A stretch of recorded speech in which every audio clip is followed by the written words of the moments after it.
introduction. We're going to do sink or float, and I'm Heather from firststepreading.com. Wait.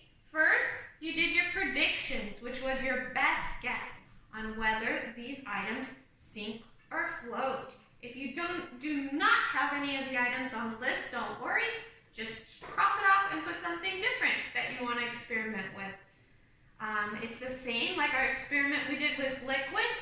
We're seeing which is more dense. These ones we saw which liquid was more dense. If it was more dense or compact with the molecules, it sunk to the bottom if it was more dense.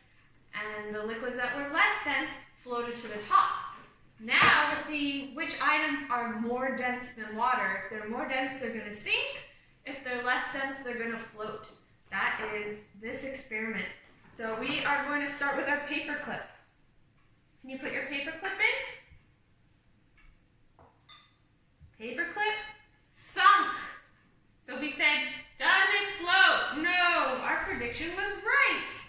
So we can write right here, no. Our experiment, our prediction. No, it did not float. Now we have coins, we have some, we have quarters from Canada and money from Canada, and we have a quarter from America. We're going to see if our coins sink or float. Oh, they sunk. Does it float? No, we were right. You can write no here. Pebbles or small rocks. Oh, they sunk. They were more dense than the water. Now our straw, it floats.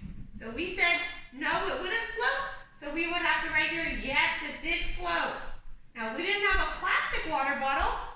We had a can, so we're going to try our can. It floated. We were right, so we write yes. And we can even write can instead of water bottle. And her toy, it floats. So she would write yes, her toy floated. So you could do your experiment with an adult and ask which items you have on the list. And if you don't have something, think of something else you want to try and do your experiment on does it float.